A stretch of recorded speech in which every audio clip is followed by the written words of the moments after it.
నమస్కారం. N24 news morning bulletin కు స్వాగతం.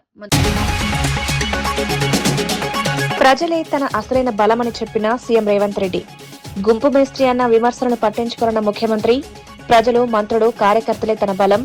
తెలంగాణ అభివృద్ధికి సంక్షేమమే ప్రభుత్వ లక్ష్యం.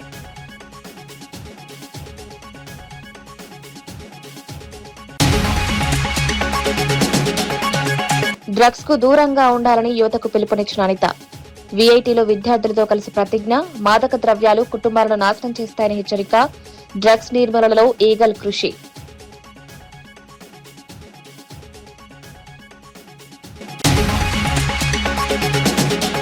కార్యకర్తల గౌరవమే పార్టీ బలమని కేటీఆర్ వ్యాఖ్య. పార్టీ వ్యవహారాల్లో గతంలో లోపాలు. 2028 తర్వాత కార్యకర్తల సంక్షేమ బాధ్యత. ప్రతి కార్యకర్తకు తగిన గుర్తింపు.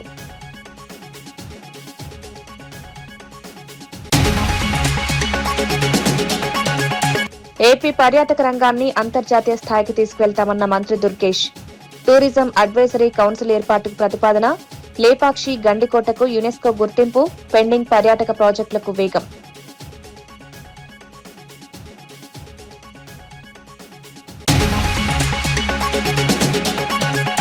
ఎమర్జెన్సీపై కాంగ్రెస్ క్షమాపణ చెప్పాలని రఘునందన్ డిమాండ్. ప్రజాస్వామ్య చరిత్రలో చీకటి అధ్యాయం. కాంగ్రెస్ కు అధికారంలో ఉండే నైతిక హక్కు లేదన్న విమర్శ. మిర్దొడ్డిలో అభివృద్ది పనులకు శంకుస్థాపన. తనను గుంపు మేస్త్రి అని కొందరు అవహేళన చేసినా తాను పట్టించుకోరని ముఖ్యమంత్రి రేవంత్ రెడ్డి అన్నారు. ఈ గుంపంతా తనదేనని, ప్రజలు, మంత్రులు, కార్యకర్తలే తన అసలైన బలమని పేర్కొన్నారు. ప్రజల మద్దతు, విశ్వాసమే తన ప్రతిష్టకు మూలమని తెలిపారు.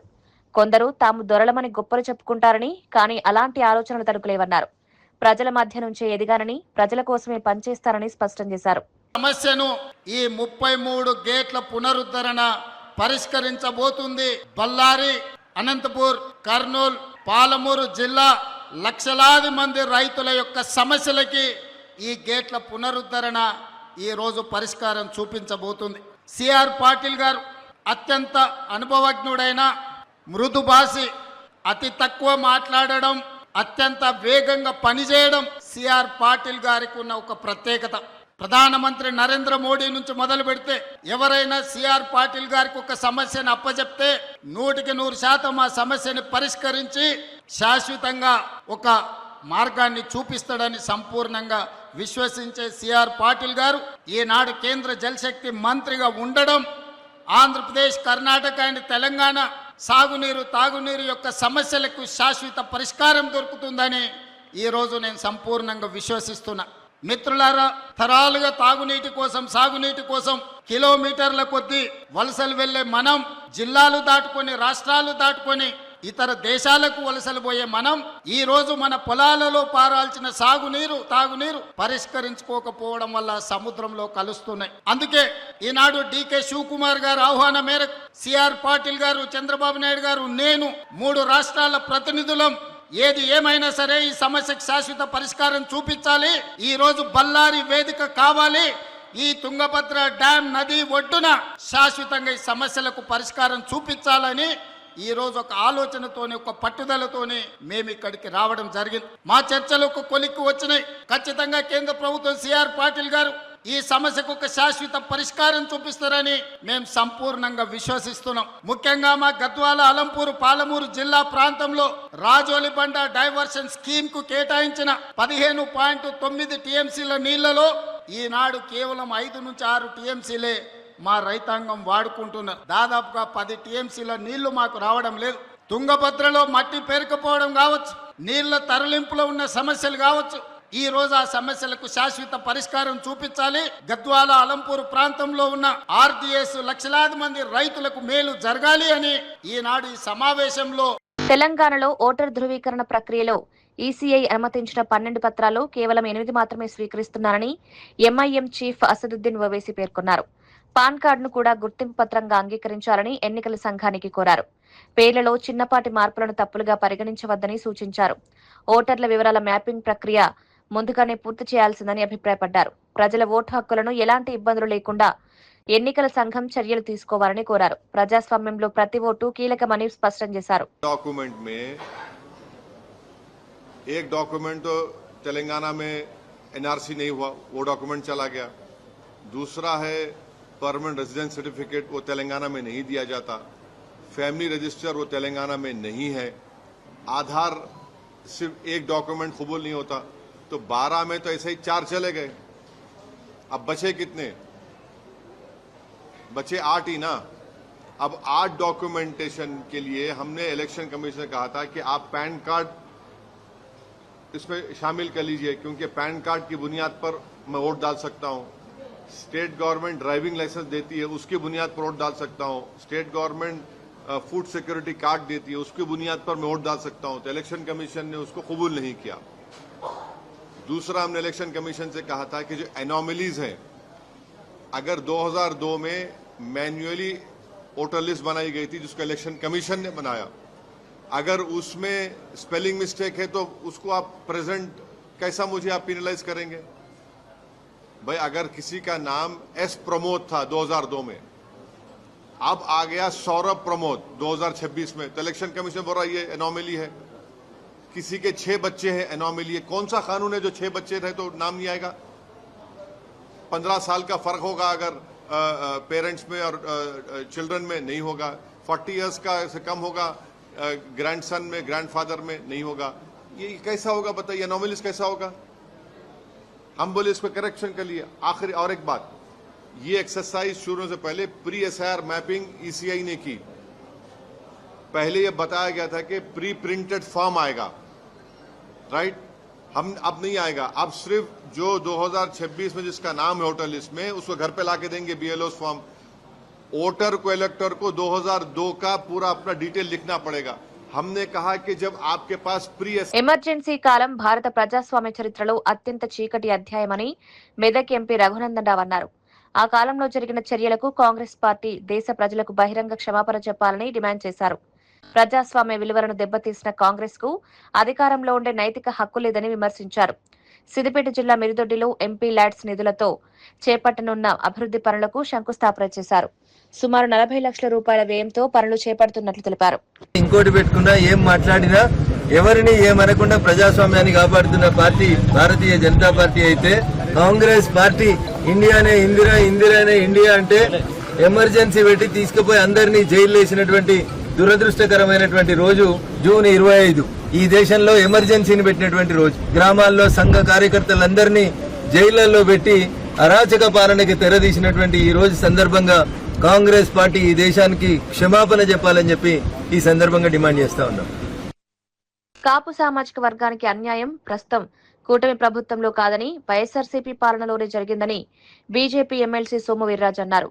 కాపు రిజర్వేషన్లు తొలగిస్తామని జగన్ ప్రకటించినప్పుడు ఇప్పుడు మాట్లాడుతున్న నేతలు ఎందుకు మౌనం వహించారో చెప్పాలని ప్రశ్నించారు. వైఎస్ఆర్సీపీ హయాంలో కాపు మంత్రులపై విజయసాయిరెడ్డి పెత్తనం చెలాయించినప్పుడు ఎందుకు స్పందించలేదని నిలదీశారు. కాపుల సంక్షేమానికి కూటమి ప్రభుత్వం కట్టుబడి ఉందని పేర్కొన్నారు.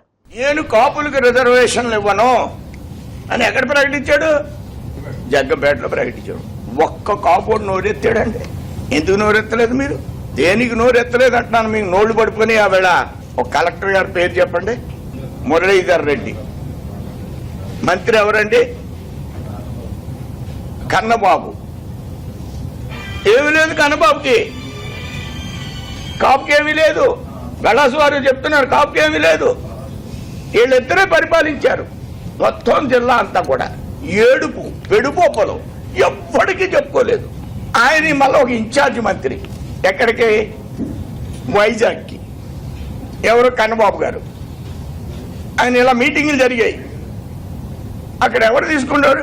విజయసాయి రెడ్డి తీసుకున్నాడు పత్రాలన్నీ. ఈయన ఎవరు? మనకెవరు ఇప్పుడు ఇన్ఛార్జ్ మంత్రి? నిమ్మల రామానాయుడు. అన్నీ చెప్తాం ఆయనకి, సార్ ఇలా చేయండి అలా చేయండి. అక్కడ కన్నబాబుకి చెప్పి కన్నగాడు ఎవడో లేడు. అందరూ కూడా విజయసాయి రెడ్డి. ఆయన ఇన్ఛార్జి ఆ జిల్లాలకే. కాగితాలన్నీ ఆయన తీసుకునేవాడు. ఏముంది వాళ్ళకి విలువ? కాపుల జిల్లాలోనే కాపులకు విలువ లేదే. నీ పరిపాలనలో ఛాలెంజ్ ఇది. ఓపెన్ డిబేట్ రమ్మనండి ఎవరినైనా. ఎవరిని మేము కాపులు, మా పార్టీలో ఉన్న కాపులు అందరూ మేము ముఖ్యమంత్రిని చేయడం కోసం ఉన్నాం అని మీటింగ్ పెట్టుకోమనండి. 7 కాపులకి ఏమైనా అన్యాయం జరిగితే మేము లేవా ఇక్కడ? ఆంధ్రప్రదేశ్ పర్యాటక రంగాన్ని అంతర్జాతీయ స్థాయికి తీసుకువెళ్లేందుకు ప్రభుత్వం కృషి చేస్తోందని మంత్రి కందుల దుర్గేష్ తెలిపారు. ఏపీ ఛాంబర్స్ ప్రతినిధులు సచివాలయంలో ఆయన్ను కలిసి పలు ప్రతిపాదనలు సమర్పించారు. పరిశ్రమలు, హాస్పిటాలిటీ, ట్రావెల్, ఏవియేషన్ రంగాల ప్రతినిధులతో టూరిజం అడ్వైజరీ కౌన్సిల్ ఏర్పాటు చేయాలని సూచించారు. లేపాక్షి, గండికోట, బెలుం గుహలకు యునెస్కో గుర్తింపు తీసుకురావాలని కోరారు. పెండింగ్ లో ఉన్న పర్యాటక ప్రాజెక్టులకు వేగంగా అనుమతులు మంజూరు చేస్తామని మంత్రి హామీ ఇచ్చారు. హోటల్ను కూడా ఎంకరేజ్ చేయాలని కొద్ది రోజుల్లోనే విజయవాడలో స్టేక్ హోల్డర్స్ మీటింగ్ పెట్టి చిన్నవాళ్ళను కూడా ఎంకరేజ్ చేయాలనే ఉద్దేశంతో రాష్ట్ర ప్రభుత్వం నిర్ణయం తీసుకుంది. సెప్టెంబర్లో వైజాగ్లో ఒక ట్రావెల్స్ సంబంధించింది చాలా లార్జ్ స్కేల్లో పెట్టాలని ముఖ్యమంత్రి మంత్రి గారు తెలియజేశారు. రాష్ట్ర వ్యాప్తంగా సుమారుగా 100 మంది ట్రావెల్స్ సంబంధించిన అన్ని జిల్లాల వాళ్ళని ఈ వారం 10 రోజుల్లో ఒక మీటింగ్ పెట్టడానికి డేట్ ఇస్తా అన్నారు. విజిబిలిటీ పెరగాలి, మనకి ఇన్బౌండ్ టూరిస్టులు పెరగాలనే దాని మీద కొన్ని సూచనలు చేయటం జరిగింది. ఇది ఇమ్మీడియట్గా మనకి ఫుట్ ఫాల్స్ పెరగాలంటే మిడ్ సెగ్మెంట్లో లెస్ దాన్ 50 crore ప్రాజెక్ట్స్ని మనం వెంటనే రిజాల్వ్ చేసి దానికి గనక ఊతం గనక ఇవ్వగలిగితే సో ఇంపార్టెంట్ సర్క్యూట్స్లో క్విక్గా డెవలప్ అవుతాయి. ఈ ఇన్బౌండ్ టూరిజం పెరగాలనుకున్నప్పుడు రైల్వేస్తోనూ, ఎయిర్లైన్స్తోనూ, క్రూజ్ ఆపరేటర్స్తో కూడా లింకప్ చేసుకుని మనం ప్రమోషనల్ ఈవెంట్గా చేసినప్పుడు ఇన్బౌండ్ టూరిస్టులు పెరుగుతారని చెప్పడం జరిగింది. టూరిజం అంటేనే 90% of the projects micro, small, medium సెగ్మెంట్లో ఉంటాయి. పెద్ద ప్రాజెక్టులను ఎలాగైతే ఎస్ఐపిసి, ఎస్ఐపిబి రూట్లో ఫాస్ట్ ట్రాక్లో తీసుకెళ్తున్నారో అలాగే డిపార్ట్మెంటల్ లెవెల్లో లెస్ దాన్ 50 crores ఉన్న ప్రాజెక్టులన్నిటికి కూడా ఒక మెకానిజము, మొడాలిటీ డెవలప్ చేసి వీటన్నిటిని ఈ ప్రాజెక్టులన్నీ క్లియర్ చేసి వాటికి some kind of registration with assurance of incentives ఇవ్వడం జరిగింది మన పాలసీలో. అంతర్జాతీయ మాదక ద్రవ్యాల వ్యతిరేక దినోత్సవం సందర్భంగా అమరావతిలోని విఐటి విశ్వవిద్యాలయంలో నిర్వహించిన కార్యక్రమంలో హోంమంత్రి అనిత పాల్గొన్నారు. ఈగల్ విభాగం ఆధ్వర్యంలో నిర్వహించిన కార్యక్రమంలో విద్యార్థులతో కలిసి మొక్కలు నాటి డ్రగ్స్ కు దూరంగా ఉండాలని ప్రతిజ్ఞ చేయించారు. సంకల్ప పోస్టర్ను ఆవిష్కరించి యువతకు అవగాహన కల్పించారు. మాదక ద్రవ్యాలు కుటుంబాలను నాశనం చేస్తాయని హెచ్చరించారు. తల్లిదండ్రుల ఆశయాలను నెరవేర్చే దిశగా విద్యార్థులు ముందుకు సాగాలని సూచించారు. 30-40 సంవత్సరాల నుంచి దగ్గర 20,000 ఎకరాల్లో గాంజా సాగు పండించే AOB area, Andhra, Orissa border ఏరియాలో ఈరోజు జీరో కల్టివేషన్ అని చెప్పేటప్పుడు నిజంగా మాకు కూడా కొంచెం భయం వేసింది. బట్ నేను అక్కడి నుంచి తెప్పించుకున్నాం రిపోర్ట్సే కాదు, డ్రోన్స్ కెమెరాస్ తో కూడా మేము చెక్ చేసుకుని ఎక్కడ నాకు ఒక రకంగా చెప్పాలంటే ఒక అదృష్టం కింద భావించాను. సాక్షాత్తు సీఎం గారు కూర్చొని ఈగల్ అన్న పదంలోనే చాలా అర్థం కనిపిస్తుంది. ఈగల్ పెట్టండి అని సాక్షాత్తు గౌరవ నారా చంద్రబాబు నాయుడు గారు పెట్టిన టాస్క్ ఫోర్స్ ఈ రోజు ఇది ఎంతవరకు అడాప్ట్ అయిందంటే పక్కన తెలంగాణ వాళ్ళు కూడా మన ఇదే ఈగల్ పేరుని కూడా వాళ్ళు అడాప్ట్ చేస్తున్నారు. నిన్నగాక మొన్న తమిళనాడులోని సీఎం అయిన విజయ్ గారు కూడా ఈగల్ లాంటి వ్యవస్థని మన దగ్గర కూడా నడిపించాలి అని చెప్పి మనల్ని ఆదర్శంగా తీసుకొని ఈ రోజు తమిళనాడులో వేసే పరిస్థితి. ఒరిస్సా గవర్నమెంట్ మీరు ఎలా చేశారు, మాకు పీపీటీ ప్రెజెంట్ చేయండి అంటే రీసెంట్ గా ఆ పీపీటీని కూడా ప్రెజెంట్ చేసే పరిస్థితి. ఈ కల్టివేషన్ ఆఫ్ గంజాయి ఏంటంటే ఆంధ్ర, ఒరిస్సా బోర్డర్లో మనకి ఆల్మోస్ట్ మనకి ఒక కల్టివేషన్ గంజాయి కల్టివేషన్ పూర్తిగా నిర్మూలించడం జరిగింది. సో ఇప్పుడు మనకి ఆంధ్రప్రదేశ్ లో వచ్చే గంజా అంతా కూడా మనకి ఒరిస్సా నుంచి వస్తుంది. సనత్ నగర్ లో ది థీమ్ 90° ఇంటీరియర్ స్టూడియోను బీఆర్ఎస్ నాయకుడు కొలను బాలరెడ్డి ప్రారంభించారు. స్టూడియో ఎండీ నరేందర్ కుమార్ ఆధ్వర్యంలో జరిగిన కార్యక్రమంలో రిబ్బన్ కట్ చేసి ప్రారంభోత్సవం నిర్వహించారు. ఆధునిక గృహ నిర్మాణాల్లో ఇంటీరియర్ డిజైన్ కు పెరుగుతున్న ప్రాధాన్యతను ఈ సందర్భంగా ప్రస్తావించారు. ఓపెన్ కిచెన్, ఫర్నిచర్, ఇంటి అలంకరణకు సంబంధించిన సేవలు ఒకే చోట అందుబాటులో ఉంటాయని నిర్వాహకులు తెలిపారు. వ్యాపారం విజయవంతంగా సాగాలని కొలను బాలరెడ్డి ఆకాంక్షించారు.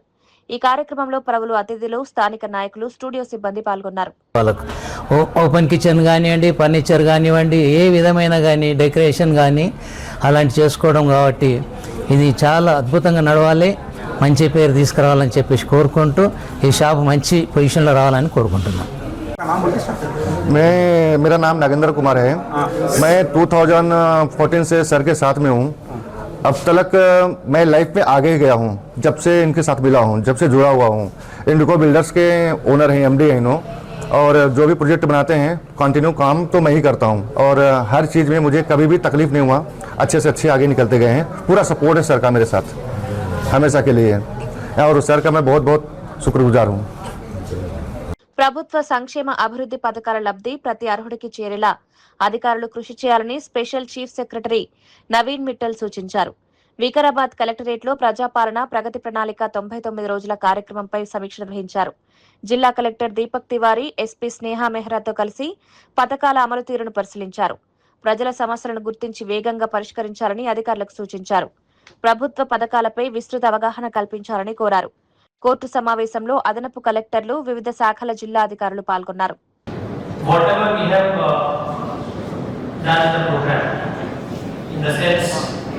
whatever issues we have identified, whatever problems we have identified, whatever grievances we have taken, there must be a proper follow-up of it.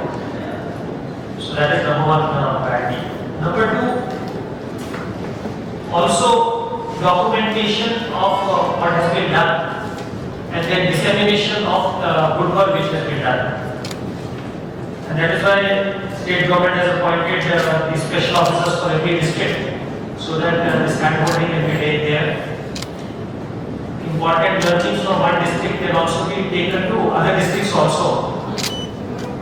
So that if some district has done some very interesting or innovative work, that can be taken to the other districts also. They can also learn from the process. And finally, to have a sort of a plan based on these identified issues, sort of an action plan that then we can implement in the coming months and coming time. This is the basic objective of having this meeting today. That is, many times what happens is we conduct a program, but once the program is done, we forget and then we move into our routine work or next program will on. But here it is not like that. This program which we have conducted for such a long time. Indira మహిళా శక్తి పథకం కింద మహిళలకు చీరల పంపిణీ కార్యక్రమంలో cantonment MLA Shri Ganesh పాల్గొన్నారు. Marredpally cricket ground లో నిర్వహించిన కార్యక్రమంలో మహిళలకు చీరలు అందజేశారు. మహిళలు ప్రభుత్వాలపై ఆధారపడకుండా ప్రభుత్వాలకే పన్నులు చెల్లించే స్థాయికి ఎదగాలని ఆకాంక్షించారు. 1 కోటి మంది మహిళలను కోటీశ్వరులుగా తీర్చిదిద్దడమే కాంగ్రెస్ ప్రభుత్వ లక్ష్యమన్నారు. మహిళా సంఘాలకు అధిక రుణాలు, వడ్డీ మాఫీ, వ్యాపార అవకాశాలు కల్పిస్తున్నట్లు తెలిపారు. మహిళా సాధికారతకు ప్రభుత్వం కట్టుబడి ఉందని పేర్కొన్నారు. చీరలు తీసుకున్న వాళ్ళు వంటలు కొట్టుకోవడం కావచ్చు, పడదలు కావచ్చు, కొంతమంది అయితే స్టీల్ సామాన్లకు ఇచ్చి స్టీల్ సామాన్లు ఇచ్చారు, చీర ఇచ్చి స్టీల్ సామాన్లు తీసుకున్నారు. వస్తాము ఎక్కడ పోతున్నాం అనేసి మా ఒక సిస్టర్ ఫోన్ చేసి పద్మ అంటే ఇక్కడ పోతున్నాము ప్రోగ్రామ్ కంటే అన్నది చీరలు అంటే అన్నా ఈ ఖచ్చితంగా చెప్పు కేసీఆర్ మన అవమానపరిచిండు ఆ చీరలు ఇచ్చి. ఈ రోజు మా సీఎం రేవంత్ రెడ్డి గారు మంచి చీరలు ఇచ్చి మనం గౌరవిస్తున్నందుకు ముఖ్యమంత్రి గారికి హృదయపూర్వకంగా సభాముఖంగా అందరూ చెప్పడంతో ధన్యవాదాలు చెప్పాలి చెప్పింది. ఎవరు మా పద్మమ్మ ఆ రాజంపైగా మా యాదమ్మ ఉంటుంది. ఆమె ఆ చీర తీసుకున్నప్పటి నుంచి చీర నానులను కూడా ఇప్పించి అని చెప్పింది. ఈ చీరలు ముందు బొంతలు కొట్టుకునే గణేష్ అయ్యా ఇప్పుడు మాత్రం మేము కట్టుకొని సంతోషంగా ఉన్నాం. వాళ్ళేమో మేము అక్కడిని ఎవరైనా చూస్తాము, కానీ ఇప్పుడు కాంగ్రెస్ ప్రభుత్వం గౌరవ ముఖ్యమంత్రి రేవంత్ రెడ్డి గారు అందరినీ కోటీశ్వరులు చేయాలని ఆలోచిస్తుంది. ఏం చేయాలని? కోటీశ్వరులు చేయాలని ఆలోచిస్తున్న దానికే ముందు రుణాలు 5 లక్షలు ఉండేది, ఇప్పుడు రుణాలు 20 లక్షలు దానికి ఇచ్చి 10 లక్షల రూపాయల వరకు రుణమాఫీ చేస్తారని ఒక నెల కింద ప్రోగ్రామ్ చేసి దానికి జీవో కూడా పాస్ చేశారు. అదే కాకుండా మన వర్షంలో కూడా 553 మహిళా సంఘాలకు బస్సులు కొనిచ్చి ఆ బస్సులు ఆర్టీసీకి అద్దెలిప్పించి అందరినీ ఏ బస్సులు అయితే ఉచితంగా ప్రయాణం చేస్తారో అదే బస్సులకి ఓనర్లు చేసిన ఘనత మన గౌరవ ముఖ్యమంత్రి రేవంత్ రెడ్డి గారు. ఓనర్ అయినా చూసిన టీవీలో అయితే 553. అదే కాకుండా పెట్రోల్ పంపులు పెట్టుకుంటారంటే పైసలు ఉన్నాం పెట్రోల్ పంపులు పెట్టుకుంటాడు. పెట్రోల్ పంపులు కూడా మన ముందున్న మహిళలు లాగానే వేరే మహిళలు కూడా ముఖ్యమంత్రి గారు పెట్రోల్ పంపులు పెట్టించారు. సో రాష్ట్ర ప్రభుత్వం ఏర్పడాలనిపించి మహిళలకు ప్రాధాన్యత ఇస్తుంది. మహిళల పేరు మీదనే పథకాలు ఇస్తూ ఇందిరా మహిళా శక్తి, గృహజ్యోతి, మహాలక్ష్మి అందరికీ యూనిట్ వారికి. పార్టీ కార్యకర్తల గౌరవాన్ని కాపాడడంలో గతంలో కొన్ని లోపాలు జరిగాయని బీఆర్ఎస్ వర్కింగ్ ప్రెసిడెంట్ కేటీఆర్ అంగీకరించారు. రాష్ట్ర అభివృద్ధిపై ఎక్కువ దృష్టి పెట్టడం వల్ల పార్టీ వ్యవహారాలను కొంతవరకు నిర్లక్ష్యం చేశామన్నారు. ఇకపై అలాంటి పరిస్థితిని రానివ్వబోమని హామీ ఇచ్చారు. 2028లో కేసీఆర్ మళ్లీ ముఖ్యమంత్రి అయిన తర్వాత కార్యకర్తల సంక్షేమం, గౌరవం, పదవుల బాధ్యత పూర్తిగా తనదేనని పేర్కొన్నారు. పార్టీ కోసం కష్టపడిన ప్రతి కార్యకర్తకు తగిన గుర్తింపు లభించేలా చర్యలు తీసుకుంటామని తెలిపారు. కార్యకర్తలే పార్టీ బలమని కేటీఆర్ స్పష్టం చేశారు. మళ్ళీ ఓటు అడగాలంటే నా గౌరవం యాడుంటది అని. అందుకే నేను మీకు మాటిస్తున్నా, ఇట్లాంటి చిన్న చిన్న పొరపాట్లు మొత్తం ప్రభుత్వం మీదే దృష్టి పెట్టినాం, పార్టీ మీద ఎక్కువ దృష్టి పెట్టలే. వాస్తవానికి 10 ఏళ్ళు కొత్త రాష్ట్రం కదా, కొత్త సంసారం కదా, కొత్త ఇల్లు కదా, పునాది గట్టిగా పడాలి. మన రాష్ట్రం నవ్వేటోళ్ళ ముంగట జారిపడొద్దు. మీకు పరిపాలన చేతనైతే దాన్నోళ్లను నోర్లు మూపియాలే, మంచిగా నడిపియాలని ఆలోచన చేసినాం తప్ప వేరే ఆలోచన చేయలే. కానీ నేను మీకు మాటిస్తా ఉన్నా, వచ్చే 5 ఏళ్ళు అట్లుండదు. 2028లో మీ అందరి దయతో, ప్రజల ఆశీర్వాదంతో తిరిగి కేసీఆర్ ముఖ్యమంత్రి అవుతాడు. అయినాక నేను బాధ్యత తీసుకుంటా. వచ్చే 5 ఏళ్ళు మన ప్రభుత్వం వచ్చినాక కార్యకర్తల బాగోగులు, ప్రజల సంక్షేమం రెండింటినీ బ్యాలెన్స్ గా నడిపించే బాధ్యత నాది. మీకు రావాల్సిన పదవులు, మీకు జరగవలసిన లాభం, మీకు కోరుకునే గౌరవం వచ్చే విధంగా చేసే బాధ్యత నాది. గతం మర్చిపోండి. చిన్న చిన్న పొరపాట్లు జరిగిండొచ్చు, మా వైపు నుంచి కూడా జరిగిండొచ్చు. ఉద్యమంలో పనిచేసిన బిడ్డలు ఉన్నారు ఇక్కడ, వాళ్ళకు కూడా అయ్యో మాకు జరగాల్సినంత జరగలేదేమో అనే భావన ఉండొచ్చు. నేను వారందరినీ ప్రార్థిస్తా ఉన్నా. ఎస్ఐఆర్ ప్రత్యేక ఓటరు సవరణ ప్రక్రియపై కాంగ్రెస్ శ్రేణులు అప్రమత్తంగా ఉండాలని భువనగిరి ఎంపీ చామల కిరణ్ కుమార్ రెడ్డి సూచించారు. రాష్ట్ర వ్యాప్తంగా నియమించిన బిఎల్ఏలు ప్రతి బూత్ లో ఓటర్ జాబితాలను నిశ్శబ్దంగా పరిశీలించాలని కోరారు. అన్యాపైన ఓట్లను గుర్తించి అవసరమైన చర్యలు తీసుకోవాలని సూచించారు. 4 రోజుల పాటు జరిగే ఈ ప్రక్రియను కాంగ్రెస్ కార్యకర్తలు బాధ్యతగా తీసుకోవాలన్నారు. ప్రజాస్వామ్య పరిరక్షణలో ప్రతి ఓటు కీలకమని పేర్కొన్నారు. ఓటర్ల హక్కుల రక్షణ కోసం పార్టీ శ్రేణులు సమన్వయంతో పనిచేయాలని పిలుపునిచ్చారు. సవరణ జరుగుతుందో ఇది చాలా కీలకమైనటువంటి విషయము. ఎవ్వరు కూడా దీన్ని ఈజీగా తీసుకోవాల్సినటువంటి పరిస్థితి లేదు. నిన్న కూడా ముఖ్యమంత్రి రేవంత్ రెడ్డి గారు మాట్లాడుతూ ప్రతి ఒక్క కార్యకర్తకు పిలుపునిచ్చిర్రు, ప్రతి ఒక్క నియోజకవర్గ ఇన్ఛార్జీలకు కూడా క్లారిటీగా చెప్పిర్రు, ఎమ్మెల్యేలకు కూడా. దీని మీద అలసత్వం వహిస్తే రానున్న రోజుల్లో రాజకీయంగా దెబ్బతినేటువంటి పరిస్థితి ఉంది. మొన్ననే బీహార్ లో 70 లక్షల పైచిలకు ఓటర్లు డిలీట్ చేయడం జరిగింది. అలాగే వెస్ట్ బెంగాల్లో 1 కోటి పైన ఓట్లు డిలీట్ చేయడం జరిగింది. ఈ 2 రాష్ట్రాలలో కూడా అక్కడ ఉన్నటువంటి బీజేపీ కైవశం చేసుకుంది ఈ ఎస్ఐఆర్ ప్రాసెస్ వల్ల. అదే విధంగా కేరళలో కార్యకర్తలు అప్రమత్తంగా ఉండడం వల్ల కేరళలో మనం కాపాడుకోగలిగినాం కాంగ్రెస్ పార్టీ కూటమి ఏదైతుందో.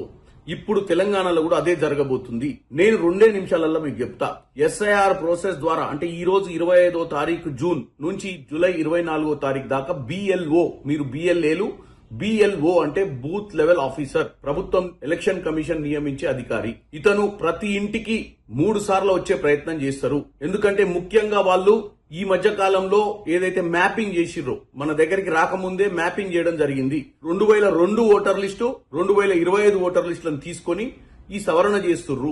దీంట్లో 3 కోట్ల పైచిలుకున్నటువంటి మన తెలంగాణ ఓట్లలో 1 కోటి పైచిలుకు ఓట్లను ఆల్రెడీ అన్మ్యాప్డ్ గా డిక్లేర్ చేసిర్రు. అంటే 33% ఓట్లు మన బూత్ లో 1200 ఓట్లు ఉంటే 400 ఓట్లు అన్మ్యాప్డ్ ఉన్నాయి. అన్మ్యాప్డ్ అంటే వాళ్ళ ఆధారాలు తీసుకోవడానికి వస్తుర్రు. ఒకవేళ మనం అప్రమత్తంగా లేకుండా ఈ బిఎల్ఓ ఏజెంట్లు మన బూత్కు వచ్చినప్పుడు మనం ఎమ్మటి లేకపోతే మన బిఎల్ఏ ఏజెంట్ ఈ యొక్క 33% ఓట్లు డిలీట్ అయ్యే అవకాశం ఉంది. దీంట్లో మనకు దగ్గర వాళ్ళు, మన చుట్టాలు, మనకు తెలిసిన వాళ్ళు, మన కాంగ్రెస్ పార్టీకి అనుకూలమైనటువంటి ఓటర్లను తొలగించే ప్రయత్నం జరుగుతుంది. కాబట్టి మీరు ఇమీడియట్ గా ఈ రోజు జరగబోయే ప్రక్రియలో బిఎల్ఓ ఏజెంట్ ఎప్పుడు వస్తుండో కనుక్కోండి. మీరు అతని వెంబటే ఉండి ఇంటింటికి వెళ్లి ఈ 2002 ఓటర్ లిస్ట్ ని మీకు ఇవ్వడం జరుగుతుంది పార్టీ తరఫున. 2025 ఓటర్ లిస్ట్ లో ఫోటోతో సహా ఉంటుంది, అది కూడా ఇవ్వడం జరుగుతుంది. అన్మ్యాప్డ్ ఏదైతే 1,02,00,000 ఓట్లు ఏదైతే అన్మ్యాప్డ్ అని చెప్తుర్రో ఆ ఓటర్ లిస్టుల విషయం కూడా మీరు లోకల్ రిటర్నింగ్ ఆఫీసర్ ని, ఎమ్మెల్యేలు గాని, నియోజకవర్గ ఇన్ఛార్జీలు గాని ఇమీడియట్ గా ఈ రోజే తీసుకోవాలి. తీసుకొని 3టిని దగ్గర పెట్టుకున్నట్టయితే చామల కిరణ్ కుమార్ రెడ్డి ఓటు శాలిగౌరారంలో ఒకవేళ మిస్ అయి అన్మ్యాప్డ్ లో పడితే ఇమ్మీడియట్ గా మీరు సవరణ చేయాల్సి వస్తుంది, ఎన్యుమరేషన్ ఫామ్ నింపియాల్సి వస్తుంది. కాబట్టి మీరు ఎట్టి పరిస్థితిలో ఈ 4 రోజులు ఈ బిఎల్ఓలను అంటి పెట్టుకొని ఉండాల్సిన అవసరం ఉంది. ఇది మన రాజకీయ భవిష్యత్తు. మీరు రేపు సర్పంచ్లు కావాలన్నా, వార్డు మెంబర్లు కావాలన్నా, జెడ్పీటీసీలు కావాలన్నా, ఎమ్మెల్యేలు ఎవరైనా కావాలన్నా, ఎంపీలు నాలాంటి వాళ్ళు ఎవరైనా గెలవాలన్నా ఈ ప్రక్రియను మనం అధిగమిస్తేనే మళ్లీ అవకాశం ఉంటది. కాబట్టి ఎట్టి పరిస్థితిలో ఈ 4 రోజులు ఈ ప్రక్రియలో ఒక్క చిన్న తప్పిదం లేకుండా, ఒక్క చిన్న ఓటర్ కూడా మిస్ కాకుండా, ఒకవేళ హైదరాబాద్ లో సెటిల్ అయినటువంటి ఓటర్ ఊర్లో వచ్చి ఓటేసే ప్రక్రియ ఉంటే ఆ ఓట్ని కూడా రీటైన్ చేసుకోవాల్సిన అవసరం ఉంది. ఎందుకంటే ఇక్కడ లేడు అక్కడ ఉండని, అక్కడ లేడు ఇక్కడ ఉండని ఆయన ఓటు రెండు దిక్కులో కూడా తొలగించే అవకాశం ఉంటది. కాబట్టి మీరు అందరు ఓటర్లతో కూడా మాట్లాడాల్సిన అవసరం ఉంటది. ఇది ఎలక్షన్ కి ప్రిపరేటరీనెస్ అనే అనుకోండి. ఎందుకంటే మనకు మన బూత్ 1200 కంటే ఎక్కువ బూత్ ఉండదు. ప్రతి బూత్ లో ఆ బూత్ లో ఉన్న ఓటర్ కొన్నిసార్లు పక్క బూత్ లో కూడా ఉంటాయి. కాబట్టి అవన్నీ కూడా సవరణ చేసి మన బూత్లకు వచ్చేటట్టుగా చూసుకోవాల్సిన అవసరం ఉంది. కాబట్టి బిఎల్ఏలందరికీ మరొకసారి విజ్ఞప్తి చేస్తున్నా, మీరు ఎట్టి పరిస్థితిలో ఊరు వదిలిపెట్టకుండా ఈ నెల రోజులు బిఎల్ఓ ఏజెంట్ ఫోన్ నెంబర్ తీసుకొని ఎప్పుడు వస్తుండు ఏంది అనేది తెలుసుకోండి. మీకు ఇంకా కూడా డౌట్లు ఉంటే స్థానిక ఎమ్మెల్యే గారిని మేము ప్రతి 10 బూత్లకు ఒక సూపర్వైజర్ ని పెడుతున్నాము, ప్రతి నియోజకవర్గానికి ఒక సూపర్వైజర్ ని పెడుతున్నాము. మరిన్ని వార్తలతో మళ్ళీ కలుద్దాం. నమస్కారం.